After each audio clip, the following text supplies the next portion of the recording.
So, um, so I want to react to what happened last week. I can't remember the exact date, but I know it was no this week actually. Was it Wednesday? Sometime this week. Today is 21st September 2024. So about this terrorist attack, if that's how I'll call it, terrorist attack that took place in Lebanon, where the first day um, there was a connected attack where about 3,000 pages, close to 3,000, or if not, let's just say about 3,000 pages exploded, and then later the next day, other devices started to explode as well. You know, uh, um, wounded the users or killed some people, including children, like I have.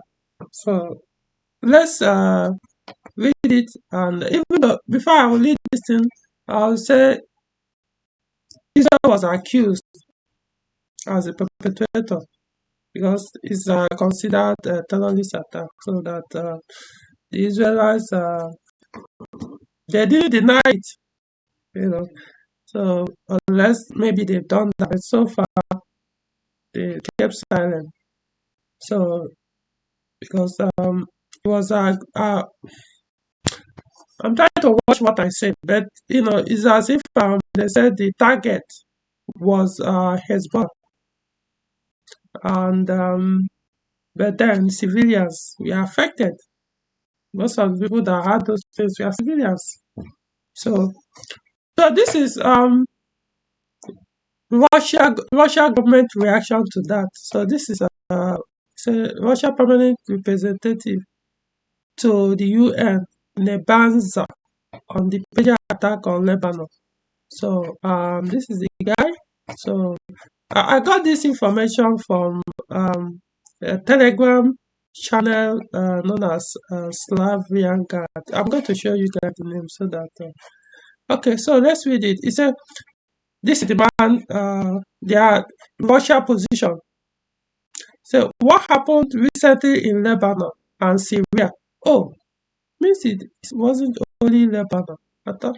So what happened recently in Lebanon and Syria takes the escalation of the conflict in the Middle East to a new high-tech dimension. And this is an extremely dangerous turn as a result of monstrous provocation with a series of detonation of wireless communication devices in recent days. 37 people were killed, including 2 children, and more than 4,000 people were injured. Those who committed this barbaric crime did not spare anyone. Explosions thundered in hospitals, markets and streets, shops and pharmacies. This was a connected remote-controlled operation for which no one formally took responsibility. That's horrible. But the region analyzed the facts and made its own conclusion on this matter. We regard what happened as a terrorist act that poses a threat to regional peace and security with unpredictable consequences for the entire Middle East. Those behind the crime cannot help but realize that such attempts to drag Lebanon into a regional confrontation are inflaming the already turbulent atmosphere in the region.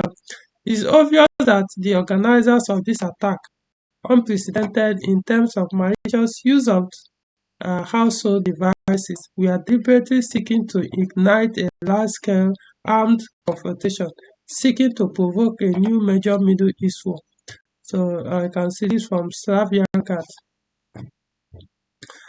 So let's go back to that first page. Now okay. Israel did not claim responsibility, but almost people, the entire Middle East, they are pointing, and most analysts they are pointing that it was Israel that did this, and they are saying the company belongs to Taiwan, but somebody got a license, a company got a license and went to what's it called? Is it Hungary to produce it there? And according to what people are saying, that the company is fake. So they put explosive in pager phones, I don't know, phone or TV. I don't know. They say a lot of electronic devices.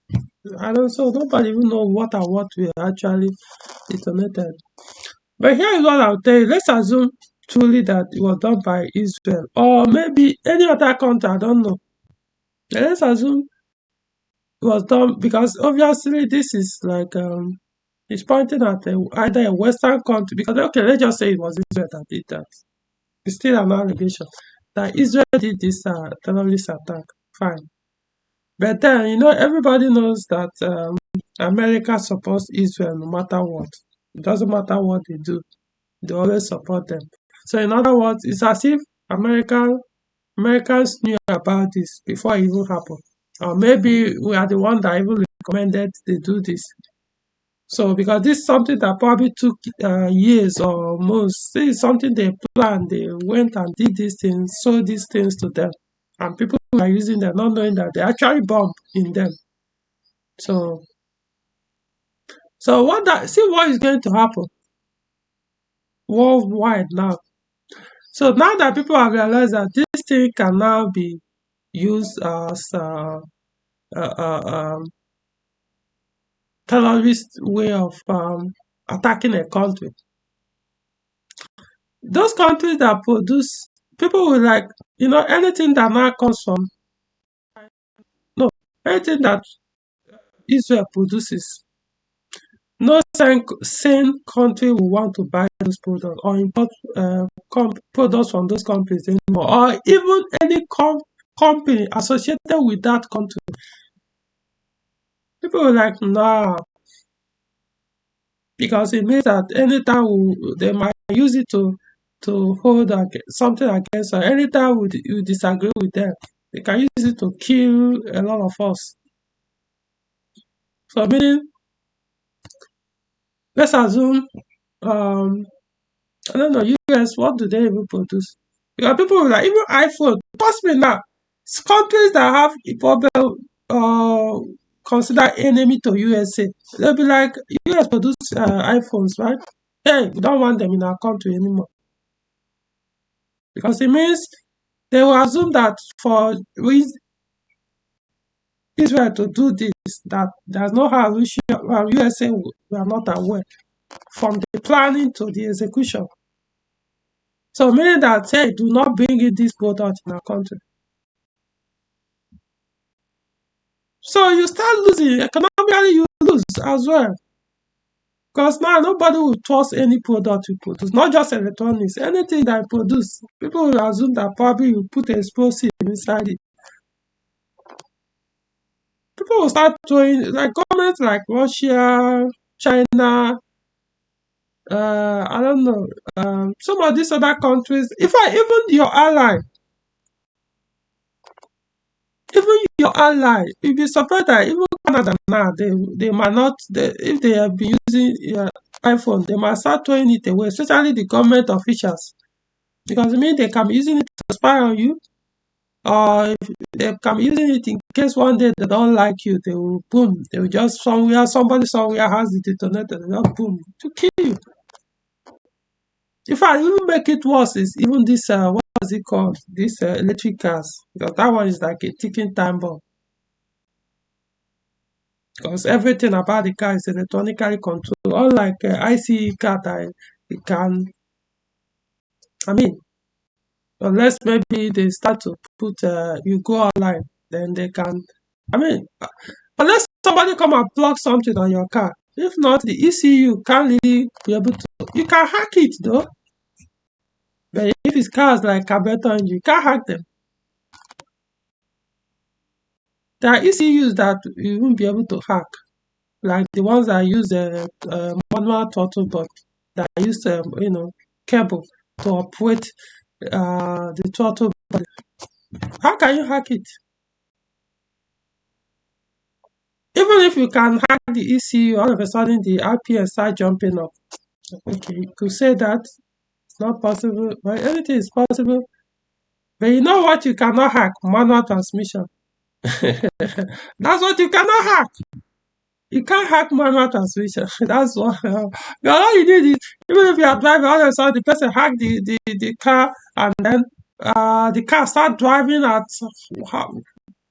because if it's automatic, once it's on drive and you hack it, and then the person loses control, you start accelerating. Now you keep changing from one, two, three to the highest gear. Still cannot do 300 kilometers per hour if the car has up to that capacity until it smashes you.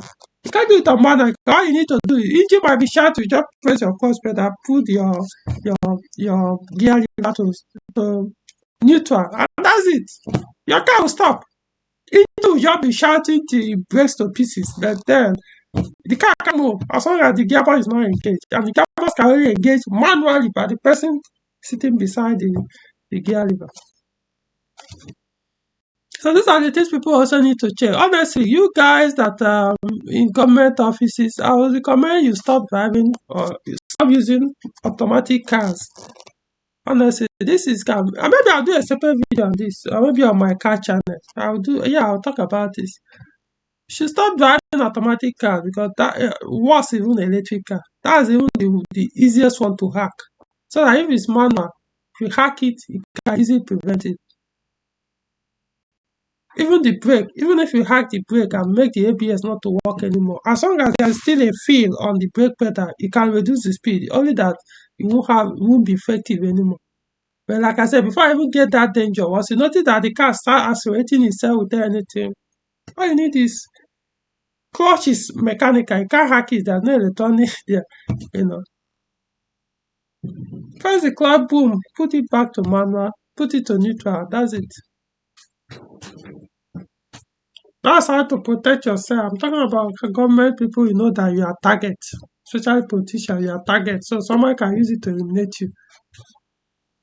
The people will not. They want expensive thing. But my point is, coming back to this whole thing, it's going to affect any country that did this terrorist act. That's how I see it. It's going to affect you one way or the other economically, because nobody will trust your products anymore. It's not even about, I say, aside all these people that were killed that probably were not even the targets, that are probably not even Hezbollah soldiers or militants. They end up killing the innocent people. Maybe you succeeded in killing one or two or few of the Hezbollah militants or soldiers, but then people that were in the hospitals that got, I mean, come on, you can't tell me they are the soldiers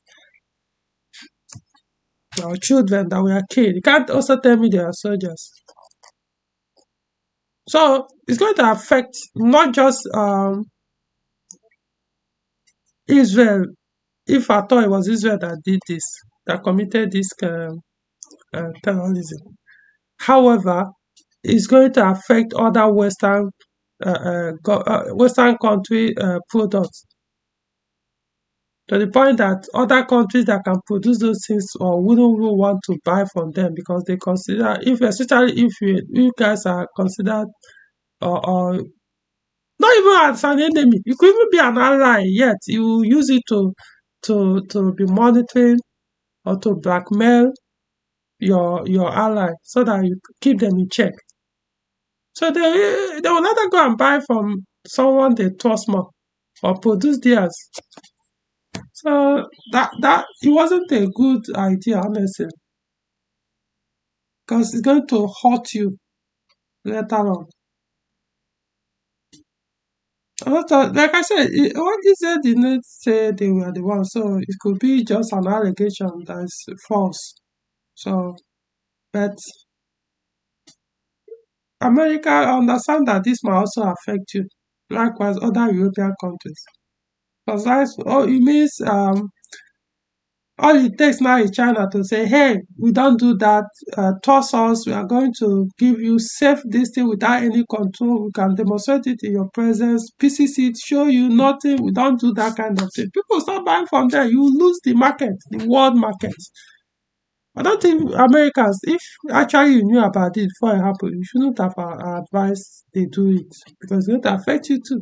You're trying to grow your economy, and now you are scaring potential customers away from you guys. Because they'll be like, oh, if Israel could do that, allegedly, that means you guys might even be worse. That probably you've done it already, just that we don't know who and who. Maybe one day you decide to do yours as well. Maybe you already put the same thing and waiting for the country to annoy you. You start to detonate yours as well. So that's the consequences that the country that did this thing or the group that did this thing may not understand that will come with it. So that's what I wanted to share. All right, the next video.